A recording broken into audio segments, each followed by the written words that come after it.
Final BA 6th semester cluster paper 8th A2లో గ్రామీణ గిడ్డంగి వస్తువులు.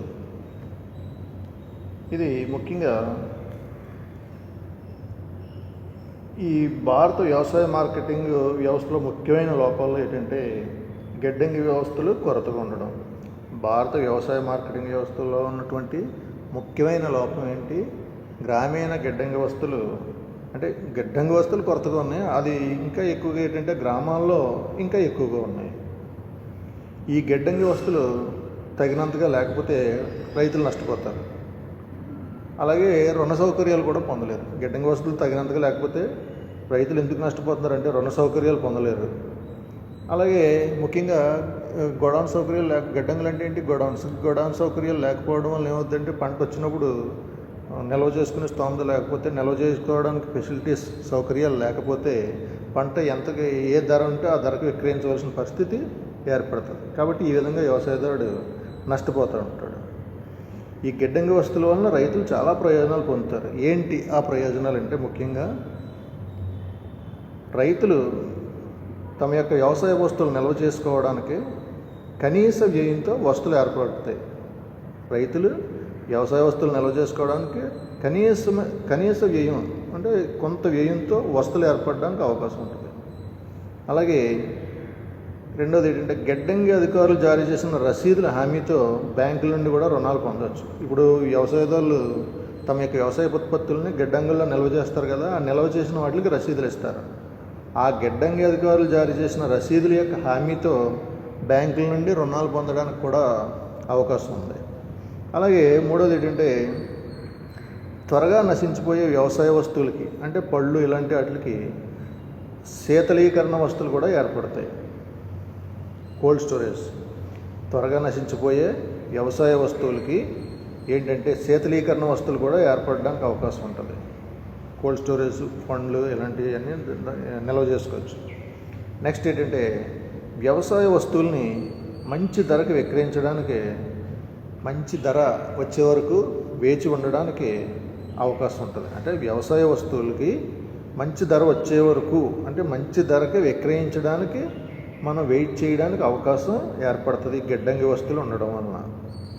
ఈ విధంగా భారత ప్రభుత్వం గిడ్డంగి వస్తువులు పెంచడానికి చాలా చర్యలు తీసుకుంది.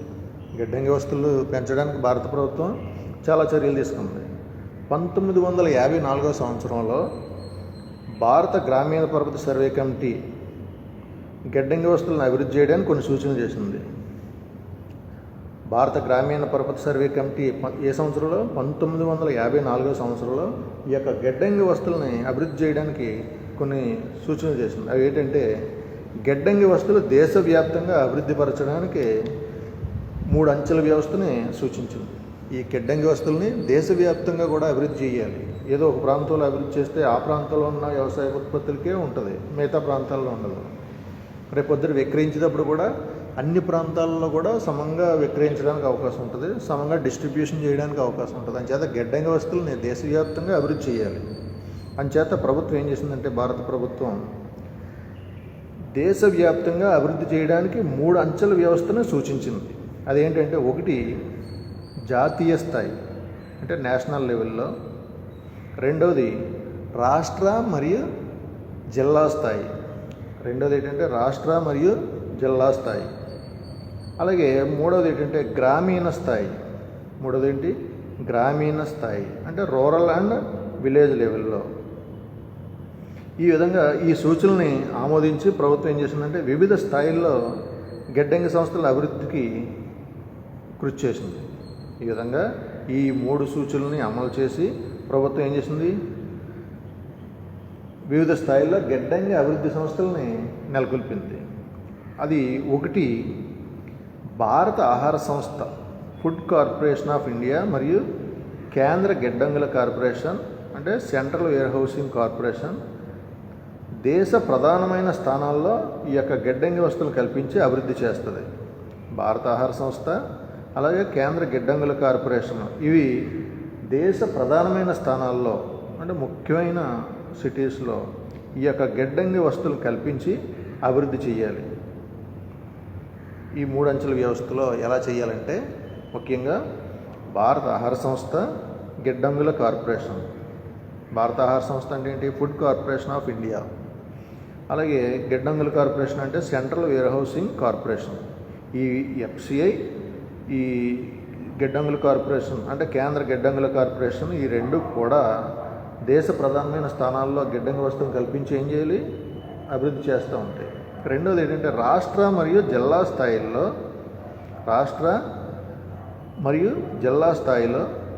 రాష్ట్ర గిడ్డంగుల కార్పొరేషన్లు మరియు రాష్ట్ర ప్రభుత్వాలు కూడా ఈ గిడ్డంగుల అభివృద్ధిని చేపట్టాలి. రాష్ట్ర మరియు జిల్లా స్థాయిలో ఏం చేయాలి? రాష్ట్ర గిడ్డంగుల కార్పొరేషన్లో రాష్ట్ర ప్రభుత్వాలు కలిసి గిడ్డంగుల అభివృద్ధికి చర్యలు తీసుకోవాలి. ఇంకా మూడోది ఏంటంటే గ్రామీణ స్థాయి అన్నాం కదా, ఈ గ్రామీణ ప్రాంతాల్లో గిడ్డంగుల అభివృద్ధి సహకార సంఘాలు చేపట్టాలి, కోఆపరేటివ్స్. గ్రామీణ ప్రాంతాల్లో గిడ్డంగుల అభివృద్ధి ఏం చేయాలి? సహకార సంఘాలు చేపడుతూ ఉంటాయి అన్నమాట. ఇంకా నాలుగోది ఏంటంటే జాతీయ సహకార అభివృద్ధి మరియు గిడ్డంగుల బోర్డు 1956 సంవత్సరంలో జాతీయ సహకార అభివృద్ధి మరియు గిడ్డంగుల బోర్డుని 1956 సంవత్సరంలోని కేంద్ర గిడ్డంగుల కార్పొరేషన్ 1957 సంవత్సరంలోని నెలకొల్పారు. ఇది గిడ్డంగుల అభివృద్ధికి ప్రభుత్వ రంగంలో ప్రస్తుతం ఈ 3 సంస్థలు ఉన్నాయి. గిడ్డంగుల అభివృద్ధికి ప్రభుత్వ రంగంలో ఎన్ని సంస్థలు ఉన్నాయి? 3 ఉన్నాయి. అవి ఏంటంటే భారత ఆహార సంస్థ, ఒకటేంటి? భారత ఆహార సంస్థ. 2 కేంద్ర గిడ్డంగుల కార్పొరేషన్. 3 రాష్ట్ర గిడ్డంగుల కార్పొరేషన్. ఒకటి భారత ఆహార సంస్థ, 2 కేంద్ర గిడ్డంగుల కార్పొరేషన్, 3 రాష్ట్ర గిడ్డంగుల కార్పొరేషన్. ఇవి ఆహార ధాన్యాలకి గిడ్డంగి వస్తువుల్ని కల్పిస్తూ ఉన్నాయి. ఇప్పుడు ఇంతకీ గిడ్డంగుల అభివృద్ధికి ప్రభుత్వ రంగంలో ఎన్ని సంస్థలు ఉన్నాయి? ప్రస్తుతం 3 సంస్థలు ఉన్నాయి. అదే ఎఫ్సిఐ అంటున్నాం కదా. భారత ఆహార సంస్థ, కేంద్ర గిడ్డంగుల కార్పొరేషన్, రాష్ట్ర గిడ్డంగుల కార్పొరేషన్. ఈ విధంగా గ్రామీణాభివృద్ధి శాఖ గిడ్డంగుల పరపతి అభివృద్ధి కూడా చర్యలు తీసుకుంటున్నాయి. ఈ విధంగా గ్రామీణ అభివృద్ధి శాఖ కూడా అంటే ఇది డెవలప్మెంట్ ఆఫ్ రూరల్ డెవలప్మెంట్, ఇది కూడా గ్రామాల్లో ముఖ్యంగా గిడ్డంగుల యొక్క అభివృద్ధికి చాలా చర్యలు తీసుకుంటున్నాయి. అలాగే నాబార్డు సహాయంతో కూడా ప్రైవేట్ రంగంలో కొన్ని సంస్థలు గిడ్డంగి నిర్మాణాలు చేపట్టినాయి. నాబార్డు సహాయంతో కూడా చేపట్టి, అలాగే కేంద్ర ప్రభుత్వం మార్కెట్ కమిటీల ద్వారా కూడా గ్రామీణ గిడ్డంగుల పథకం కాలంలో కూడా అంటే 6-7 ప్రణాళిక కాలంలో కూడా ఇవి ప్రారంభించారన్నమాట. ఇవే కాకుండా ఇంకా శీతలీకరణ గిడ్డంగులు, కోల్డ్ స్టోరేజ్లు కూడా ఏర్పాటు చేస్తున్నాయి. ఏంటి ఈ కోల్డ్ స్టోరేజ్? ఎందుకంటే త్వరగా నశించే వ్యవసాయ వస్తువులకి ఈ కోల్డ్ స్టోరేజ్, అలాగే ప్రాసెసింగ్ వస్తువులు కూడా చాలా అవసరమని ప్రభుత్వం గుర్తించింది. కోల్డ్ స్టోరేజ్తో పాటు ప్రాసెసింగ్ వస్తువులు కూడా అవసరమని ప్రభుత్వం గుర్తించి దీని గురించి చాలా అభివృద్ధి సంబంధించిన చర్యలని తీసుకుంది. అలాగే ముఖ్యంగా 10వ ప్రణాళికలో ఈ గిడ్డంగి వస్తువులు పెంచడమే కాకుండా మరికొన్ని ఇతర లక్ష్యాలను కూడా నిర్దేశించింది. 10వ ప్రణాళికలో ఏం చేసింది? గిడ్డంగి వస్తువులు పెంచడమే కాకుండా మరి ఇంకా కొన్ని లక్ష్యాలను కూడా నిర్దేశించింది. ఏంటంటే 1 ఉత్పత్తి కేంద్రం దగ్గరే రవాణా నష్టాలు, నిల్వ నష్టాలు తగ్గించడం. ఉత్పత్తి కేంద్రం దగ్గరే రవాణా నష్టాలు, నిల్వ నష్టాలు కూడా తగ్గించడం. అలాగే రెండోది ఏంటంటే శాస్త్రీయ నిల్వ పద్ధతులను రైతులు చేపట్టేటట్లు ప్రోత్సహించడం. శాస్త్రీయ నిల్వ పద్ధతులని రైతులు వాళ్ళ వ్యవసాయదారులు చేపట్టేటట్లు ప్రోత్సహించడం. అలాగే మూడోది ఎఫ్సిఐ అంటే ఫుడ్ కార్పొరేషన్ ఆఫ్ ఇండియా సేకరించిన ధాన్యం రవాణా, నిల్వలు ఉంచడం మొదలైన కార్యకలాపాల్లో కూడా ఆధునిక పద్ధతులు ప్రవేశపెట్టడం. ఈ ఫుడ్ కార్పొరేషన్ ఆఫ్ ఇండియా సేకరిస్తూ ఉంటుంది కదా ధాన్యాన్ని, బియ్యాన్ని కూడా. ఇది ఈ రవాణా చేసేటప్పుడు కానీ నిల్వ ఉంచేటప్పుడు కానీ ఈ కార్యకలాపాలు చేసేటప్పుడు ఆధునిక పద్ధతులను ప్రవేశపెట్టడం. అలాగే నెక్స్ట్ ఏంటంటే ప్రభుత్వ రంగం, ప్రైవేట్ రంగం, ఈ విదేశీ కంపెనీలు వనరులు సేకరించి నిల్వ చేయగల శక్తి, రవాణా మొదలైన అవస్థాపన, నిర్మాణం అభివృద్ధి చేయడం. ప్రభుత్వ రంగం కానీ, ప్రైవేట్ రంగం కానీ, లేదా విదేశీ కంపెనీలు కానీ వనరులు సేకరించి నిల్వ చేసే శక్తి సామర్థ్యాలు, రవాణా, అవస్థాపన సౌకర్యాలని అభివృద్ధి చేయడం. ఇంకా గిడ్డంగుల రంగాల్లో ముఖ్యంగా లాభాలపై ఇంకా దీన్ని ప్రోత్సహించాలంటే ఏం చేయాలంటే గిడ్డంగుల రంగాల్లో ఉన్న లాభాలపై పన్ను రాయితీలు, అలాగే ఎక్సైజ్ సుంకాలు తొలగించడం, ఇలాంటివన్నీ చేసి ప్రోత్సాహకాలు ఇవ్వడం. ఇవన్నీ కూడా 10వ పంచవర్ష ప్రణాళికలో గిడ్డంగి వస్తువులు పెంచడానికి ప్రభుత్వం కొన్ని లక్ష్యాలు నిర్దేశించుకుని ఆ ప్రకారంగా అభివృద్ధి చేస్తూ ఉంది. ఏంటి 10వ ప్రణాళికలో గిడ్డంగి వస్తువులు పెంచడమే కాకుండా ఏం చేస్తుంది, కొన్ని లక్ష్యాలను నిర్దేశించబడింది. ఏంటది? ఉత్పత్తి కేంద్రం దగ్గరే రవాణా వ్యయం, నిల్వ నష్టాలను తగ్గించడం, అలాగే శాస్త్రీయ నిల్వ పద్ధతులను రైతులే చేపట్టేటట్లు ప్రోత్సహించడం, ప్రభుత్వ రంగం, ప్రైవేటు రంగం, అలాగే విదేశీ కంపెనీలు కానీ వనరులు సేకరించి నిల్వ చేయగల శక్తి రవాణా, ఇలాంటి అవస్థాపన నిర్మాణం అభివృద్ధి చేయడం.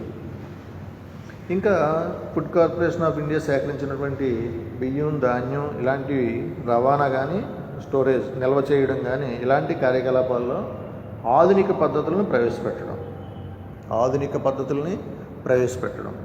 అలాగే నెక్స్ట్ ఏంటంటే గిడ్డంగుల రంగాల్లో లాభాలు వస్తే ఆ లాభాల మీద పన్ను రాయితీలు, ఎక్సైజ్ సుంకాలు తొలగింపు, ఇలాంటివన్నీ కూడా ప్రోత్సాహకాలు ఇవ్వడం. ఈ విధంగా ప్రభుత్వం తీసుకున్నటువంటి అనేక రకాల చర్యల వలన భారతదేశంలో గిడ్డంగి వస్తువులు చాలా గణనీయంగా పెరిగినాయి.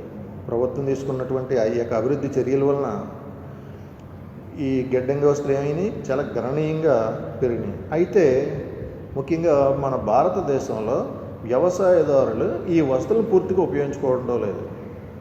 ఎంచేత ఉపయోగించుకోవడం అంటే గిడ్డంగి వస్తువుల సమాచారం, దానివలన కలిగే ప్రయోజనాలు కానీ రైతులకి అందజేయడానికి సరైన చర్యలు చేపట్టలేదు. అంటే ప్రభుత్వం ప్రారంభిస్తుంది, అభివృద్ధికి సంబంధించిన అన్ని చర్యలు తీసుకుంటుంది, కానీ అవి రైతులకు చేరడానికి కావలసినటువంటి సమాచారం రైతులకు తెలియడం లేదు. ఎందుకు తెలియడం లేదంటే ఈ ప్రభుత్వం నుంచి వచ్చే పథకాల గురించి వీళ్ళకి సరి అయిన అవగాహన లేకపోవడం. అంటే ఈ గొడౌన్స్, ఈ గిడ్డంగులను ఏర్పాటు చేసుకుంటే, వ్యవసాయదారులే ఏర్పాటు చేసుకుంటే వాళ్ళకి అంత సబ్సిడీ వస్తుంది, రుణం వస్తుంది, తక్కువ వడ్డీకి వస్తుంది, ఇలాంటి కొన్ని కారణాలు కూడా వాళ్ళకి తెలియకపోవడం. ఇలాంటి కొన్ని కారణాల వల్ల, అలాగే ఎక్కువ శాతం వ్యవసాయదారులు నిరక్షరాస్యులు అవ్వడం వలన, ఇంకా ఎక్కువ మంది వ్యవసాయదారులు ఏంటంటే మనం వ్యవసాయం చేసుకుంటున్నాం తప్పించి వ్యాపారం చేసుకోవడం లేదు, మనం వ్యవసాయం నిమిత్తం ఉన్నాం తప్పించి వ్యాపారం చేయడం లేదు. కాబట్టి అలాంటి సబ్సిడీలు మనం పెట్టుకుంటే మళ్ళీ తిరిగి ఆ రుణం గట్రా తిరిగి చెల్లించలేమనే ఒక భావన ఉండడం, ఇలా రకరకాల కారణాల వల్ల ఈ ప్రభుత్వం కల్పించేటువంటి వసతుల్ని ఈ ప్రభుత్వం ఎవరో వ్యవసాయదారులు పొందలేకపోతున్నారు. అంటే ప్రభుత్వం ఎన్నో చర్యలు తీసుకుంది గిడ్డంగి వస్తువులను అభివృద్ధి చేయడానికి. అయితే ఆ వస్తువుల్ని ఆ యొక్క రైతులు పూర్తిగా ఉపయోగించుకోలేకపోవడానికి కారణం ఏంటి? ఈ గిడ్డంగి వస్తువుల సమాచారం ఒకవేళ నిల్వ చేసుకోవాలన్నా సరే ఆ సమాచారం వ్యవసాయదారులకు తెలియడం లేదు. గిడ్డంగుల్లో నిల్వ చేసుకుందామంటే ఆ సమాచారం ఎందుకు తెలియడం లేదు? వాళ్ళు సాధారణంగా చిన్నకారు రైతులు కాబట్టి ఏదో ధరకు వాళ్ళు విక్రయించేయడానికే చూస్తున్నారు తప్పించి గిడ్డంగుల్లో నిల్వ చేసి ఆ రసీదుల ఆధారంగా మనం బ్యాంకుల్లో పెట్టుకుని మళ్ళీ తిరిగి రుణం పొంది ఎప్పుడు ధర వస్తే అప్పుడు విక్రయిద్దామన్న కనీస పరిజ్ఞానం వీళ్ళకి ఉండడం లేదు. లేదా అంత భరించే స్తోమత కూడా, అంటే అంత ఆలోచన తీరు కూడా ఈ చిన్నకారు రైతులకు ఉండలేదు. ఏం చేద్దంటే మనకు ఉన్న ధాన్యం ఒక 50 బస్తాలు లేకపోతే 100 బస్తాలు ఎందుకు అమ్మేసుకుంటే సరిపోద్ది, మనం ఇవన్నీ భరించలేము అని ఇలాగ ఏదో ఒక నిరుత్సాహం, ఇలాంటి కారణాల వల్ల ప్రభుత్వం అనేక రకాల చర్యలు తీసుకుంటున్నప్పటికీ కూడా, అనేక రకాల వస్తువులు కల్పించినప్పటికి కూడా దానివలన ప్రయోజనాలు రైతులకి అందడం లేదు. ఈ ప్రయోజనాలన్నింటినీ కూడా, అంటే గిడ్డంగి వస్తువుల వలన వచ్చే ప్రయోజనాలన్నీ కూడా రైతులకు అందేటట్లు చూడడం కనీసం ప్రభుత్వం యొక్క బాధ్యత. ఆ విధంగా ప్రభుత్వం చేస్తే రైతులు గిడ్డంగి వస్తువులని అభివృద్ధి చేసుకుని గిడ్డంగి వస్తువుల ద్వారా తమ యొక్క వ్యవసాయ ఉత్పత్తులకి మంచి ధర పొందడానికి కూడా అవకాశం ఉంటుంది. ఇది గ్రామీణ గిడ్డంగి వస్తువులు ఏ విధంగా ఉన్నాయంటే, గ్రామీణ గిడ్డంగి వస్తువుల అభివృద్ధికి 3 అంచెల వ్యవస్థను సూచించింది. ఏంటది? జాతీయ స్థాయి, 2 రాష్ట్ర జిల్లా స్థాయి, 3 గ్రామీణ స్థాయి. మరి గిడ్డంగుల అభివృద్ధికి ప్రభుత్వ రంగంలో ఎన్ని సంస్థలు ఉన్నాయి అంటున్నాం? 3. 1 భారత ఆహార సంస్థ, 2 కేంద్ర గిడ్డంగుల కార్పొరేషన్, 3 రాష్ట్ర గిడ్డంగుల కార్పొరేషన్. ఈ గిడ్డంగి వస్తువులకి ముఖ్యంగా ఈ గిడ్డంగి వస్తువులు తగినంతగా ఉపయోగించుకోకపోతే రైతులు నష్టపోతున్నారు కాబట్టి, అలాగే ఎందుకు నష్టపోతున్నారు, తగిన రుణ సౌకర్యాలు పొందలేకపోతున్నారు కాబట్టి గిడ్డంగి వస్తువులకి అభివృద్ధి చేయడం వలన రైతులు చాలా ప్రయోజనాలు పొందుతున్నారని చెప్పాం. అవి ఏంటి?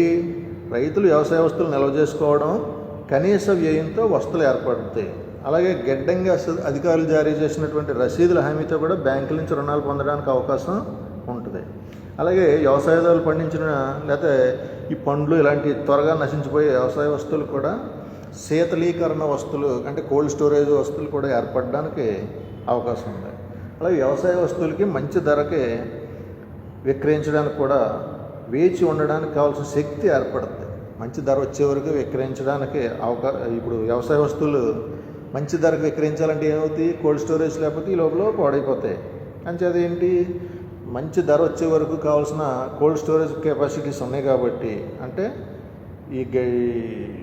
ఈ గిడ్డంగి అంటే ఈ శీతలీకరణ సంబంధించినవి ఉన్నాయి కాబట్టి ఏమవుతుందంటే దాంట్లో నిల్వ చేసుకుని తగిన ధర వచ్చినప్పుడు విక్రయిస్తూ ఉంటారు. ఇప్పుడు ఉదాహరణ చింతపండు ఉంది, చింతపండు అప్పుడు ఎప్పటికప్పుడు అమ్మేసేవారు, లేకపోతే నలబడిపోయింది. ఇప్పుడు కోల్డ్ స్టోరేజ్లో పెట్టి ఎప్పుడు కూడా ఎర్రగా ఉంటుంది. మిరప ఉంది, మిరపకాయ అలా కూడా కోల్డ్ స్టోరేజ్లో పెడతారు. యాపిల్ ఉంది. ఇలా ఒకటిగా చెప్పుకుంటే అన్నీ కూడా ఇలాగ శీతలీకరణ గిడ్డంగుల్లో నిల్వ చేసి ధర ఎప్పుడుంటే అప్పుడు విక్రయించడానికి, సంవత్సరం పొడుగునా కూడా విక్రయించడానికి ఈ గిడ్డంగి వస్తువులు మంచి ధర వచ్చినప్పుడు విక్రయించడానికి వ్యవసాయదారులకి ఇతోధికంగా సహాయపడుతున్నాయి.